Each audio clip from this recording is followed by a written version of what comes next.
The deputy head of the IMF has cautioned central banks that, in order to prevent a financial disaster, they may have to tolerate an extended period of inflation beyond their 2% target. Yetta Gopinath warned policymakers at the European Central Bank's annual conference in Sintra, Portugal, that they might have to choose between preventing a future financial collapse among highly indebted nations and hiking borrowing costs high enough to control inflation. According to Gopinath, who was last year promoted from the IMF's chief economist to its deputy managing director position, many European countries are highly indebted, making them susceptible to another financial disaster. This is my first hard truth. Inflation is taking too long to drop below the target, and if we don't realize it, we risk inflation becoming entrenched, Gopinath warned. The disparity between interest rates and the financial stress in the Eurozone could have a variety of regional repercussions. Rising more rapidly in some high-debt economies, which could magnify other vulnerabilities brought on by household stagnation and a high percentage of variable-rate mortgages. In some nations, she said.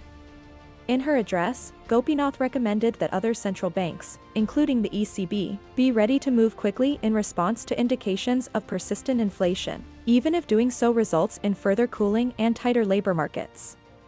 The European Central Bank, ECB, increased its benchmark deposit rate at a previously unheard-of rate, from -0.5% last year to 3.5% earlier this month, and it indicated that another quarter-point increase is extremely possible in July. Governments might also combat inflation by cutting back on expenditure that is financed by deficits, which would reduce demand and reduce the amount by which the ECB needs to boost rates. Stated she. In a tweet, Lyn Alden expressed her opinion, noting that the broad money supply had increased sharper than usual, which was the main cause of price inflation. Even when the obvious offenders, such as energy and supply chains, go away.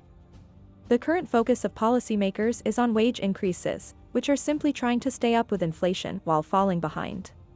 She continued by saying that if energy, supply chains, Putin, or any other problem had been at play, prices would have quickly returned to normal.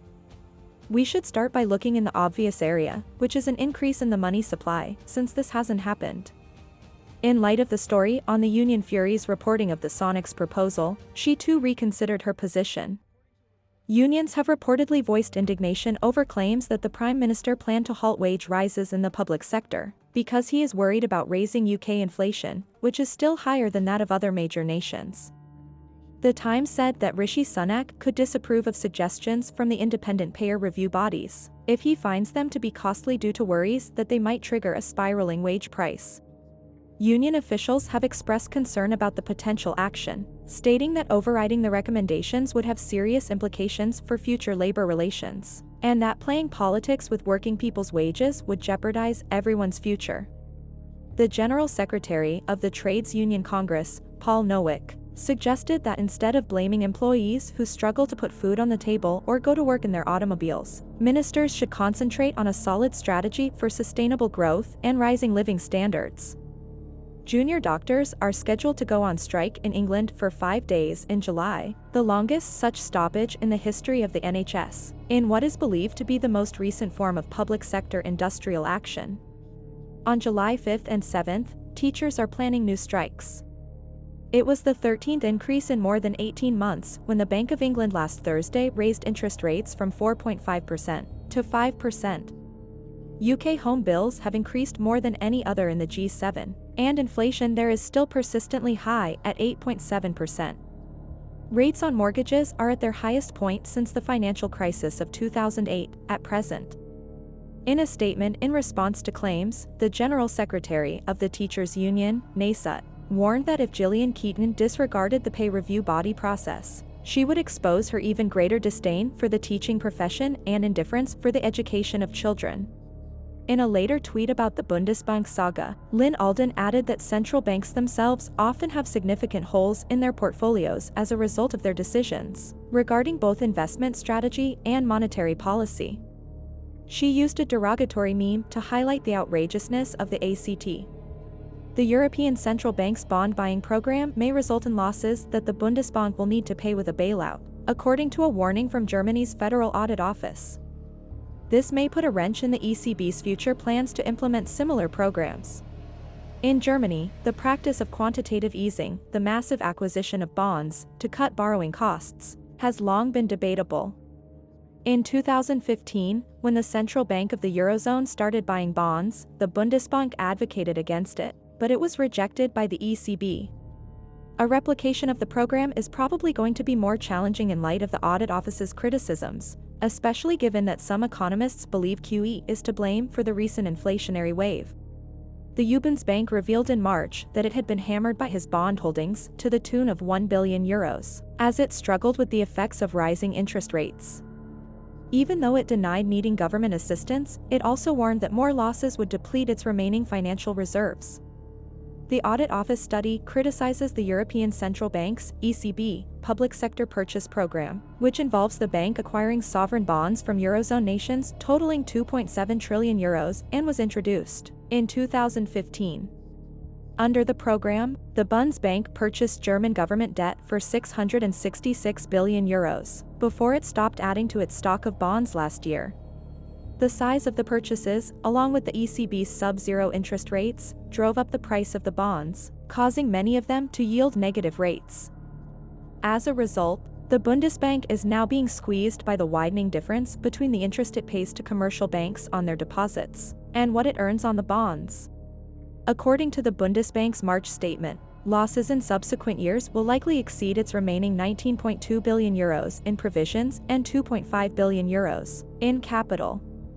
Nevertheless, it has €170 billion worth of gold and foreign exchange reserves, so, as it did in the 1970s, it may roll any additional losses forward against future revenues. The financial sheet of the Bundesbank, according to a spokeswoman, would be solid even if there was a loss carryover due to the considerable amount of net equity it held. However, the bank's failure to pay dividends to the government has prevented Berlin from receiving an income stream worth €22 billion over the past 10 years, meaning Germany's public finances would still be hurt by the losses.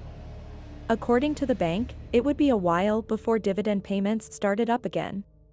The German Finance Ministry stated in a statement that it had a different evaluation of the risks to the budget, resulting from the acts of the Bundesbank than what the Bund had requested.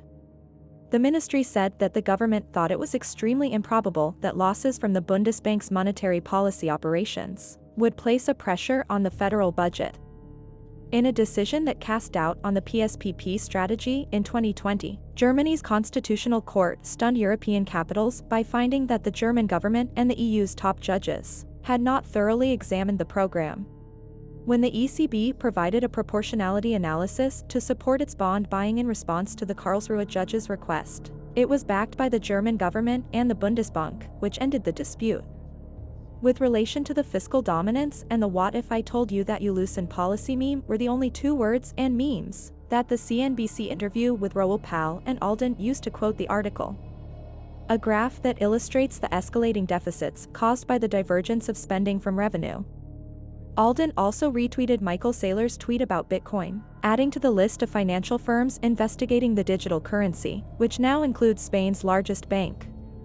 The biggest bank in Spain, Santander, recently introduced a Digital Assets 101 course for clients and potential investors. The bank's article, which used Santander's deployment of the Lightning Network for Bitcoin as an example, impressed Bitcoin proponents. The Lightning Network, a layer added on the Bitcoin network, enables quick and affordable Bitcoin payments. According to the Santander research, the Lightning Network can support over 1 million transactions per second as opposed to 20,000 transactions per second for conventional card payment networks like Visa. McDonald's and Starbucks SBUX 0.1% are two well-known corporations that have used Lightning, but according to the CEO of Boss, Jess Traders, they did so in response to El Salvador's legalization of Bitcoin. Michael Saylor, the executive chairman and previous CEO of MicroStrategy, spearheaded the initiative to use Bitcoin as the company's main treasury reserve asset.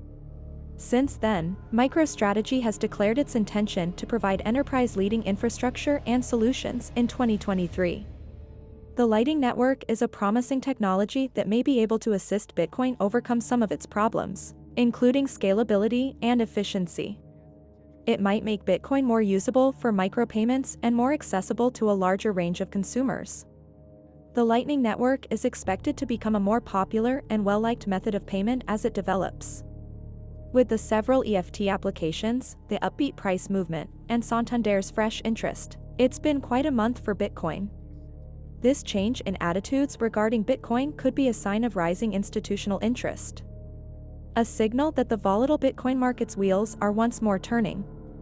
We sincerely hope you enjoyed this video. Please feel free to subscribe and leave us a like. And enable alerts. Thank you for watching.